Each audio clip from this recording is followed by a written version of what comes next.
आज एक गलती की वजह से 56 रुपये का लॉस हो गया, लेकिन डिसिप्लिन की वजह से मेरा दिन एंड में जाके 239 रुपये के प्रॉफिट पे क्लोज हुआ। कैसे? चलिए देखते हैं डे 15। अगर आप भी लॉस से रिकवरी कर रहे हैं तो कमेंट करिए। आज मेरे प्री मार्केट फिल्टर ने मुझे 3 स्टॉक सजेस्ट किए, टाटा स्टील, SBI बैंक और कोटक महिंद्रा बैंक। इससे मेरा कैपिटल हो गया 24,441 रुपये। ठीक है, तो इससे मैं करूँगा ट्रेड। टाटा स्टील ने मुझे एंट्री का सिग्नल दिया तो मैंने उसमें पोजीशन बनाया। चलिए मैं दिखाता हूँ कि टाटा स्टील का ट्रेड मेरा कैसा गया। मैंने पॉजिटिव क्वांटिटी सेल कर दी है at the rate of 198। 42 quantity sell करी है। फिलहाल 3.5 रुपये के आसपास का प्रॉफिट लॉस हो रहा है, 2 रुपये के आसपास। देखते हैं आगे। जैसा भी टाटा स्टील सेल करने का लॉजिक ये था। मेटल सेक्टर गिर रहा है, ये रहा मेटल सेक्टर का इंडेक्स। तो देखो आप, ये हुआ था गैप अप थोड़ा सा, फिर पहली रेड कैंडल बनी, दूसरी रेड कैंडल बनी और गिर रहा है। ठीक है, और मैं बात करूं टाटा स्टील के चार्ट पे तो देखो आप, ये वीवेप के ऊपर ओपन हुआ आज, उसके बाद सेम कैंडल वीवेप के नीचे आ गई, सेम कैंडल वीवेप के नीचे आ गई और अगली जो कैंडल बनी ये इसके नीचे ही बन गई। तो मैंने कर दिया है सेल। बहुत कम क्वांटिटी आ रही है क्योंकि मेरा जो फिल्टर करने वाला कैलकुलेटर है वो मुझे इतनी ही क्वांटिटी सजेस्ट कर रहा था, वो भी कम, वो भी नीचे जा रहा है, इसलिए मैंने सेल कर दिया है। मैं अपना स्टॉप लॉस मैंने यहाँ पे लगाया हुआ 295 पे, क्योंकि वीवेप के ऊपर थोड़ा सा लगाना होता है। टारगेट मुझे थोड़ा और इसको बड़ा करना पड़ेगा। हाँ, टारगेट अभी फिलहाल 1:1 लगाया मैंने, देखते हैं आगे कैसा जाता है। टाटा स्टील रिवर्स हो गया और मेरा एसएल खाने की तरफ बढ़ रहा है। क्या मेटल स्टॉक्स वापस से ऊपर जाने लग रहे हैं? मेटल का इंडेक्स देखता हूँ मैं, ये मेटल का इंडेक्स है, इसको छोटे टाइम फ्रेम में देखता हूँ तो हाँ, रिवर्सल तो कुछ आया है। पहला कैंडल ये रेड, दूसरा कैंडल रेड, फिर टाइम पे चला साइड में जाता जाता और अभी एक और दो दूसरा ग्रीन कैंडल बना रहा है।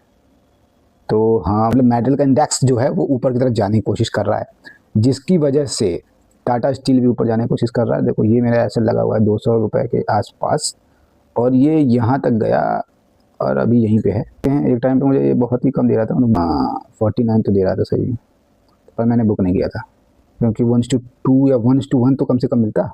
कर रहे थे हम कि टाटा स्टील में एसएल हिट हो गया है, तो टाटा स्टील में मेरा एसएल हिट हो गया और मेरे को 57 रुपीज़ का हो गया है लॉस। टाटा स्टील में लॉस होने के बाद मैं SBI और कोटक बैंक में देख रहा था एंट्री बन रही कि नहीं बन रही है, तो मार्केट साइडवेज से ही जा रहा था, लाइक दोनों स्टॉक साइडवेज ही जा रहे थे। तभी मुझे निफ्टी में एक एंट्री बनती हुई दिखी, तो निफ्टी में मैंने एक कॉल में एंट्री बनाया था। चलिए मैं दिखाता हूँ कि निफ्टी का कॉल मेरा कैसे गया था ट्रेड।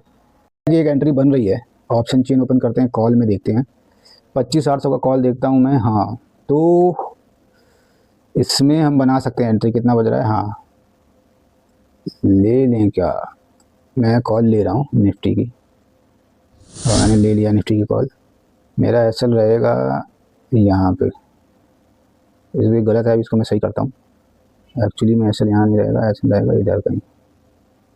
यस, और देखते हैं किधर जाता है ये। थोड़ा सा इसको जूम करते हैं। लेट्स सी, मैंने वीवेप के नीचे अपना एसएल लगा दिया है और ये वीवेप के ऊपर क्लोज हो जाएगा तो मज़ा आ जाएगा। 9 सेकंड रह गए हैं कैंडल क्लोज होने में, 5 सेकंड रह गए हैं अब तो, 2 1, ये कैंडल क्लोज हो गई।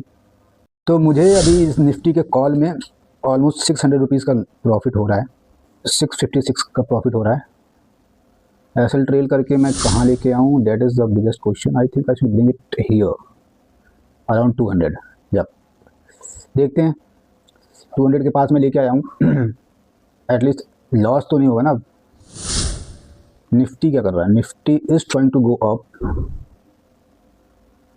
And I think it will go up only. Oh my God, मेरा एसएल खा गया। ये कितनी स्पीड में निफ्टी जो है चलता है यार। देखो मैंने एसएल अभी ट्रेड किया था यहाँ पे, और अभी आया मुझे ले गया ये। 89.90 पे मेरा एसएल हिट हो गया, 85 पे मैंने इसको बाय किया था। तो यही है, आज 239 बने हुए हैं। 2 ट्रेड लेना होता है मुझे एज पर माई रूल, तो अब मैं कोई दूसरा तीसरा ट्रेड नहीं लूँगा।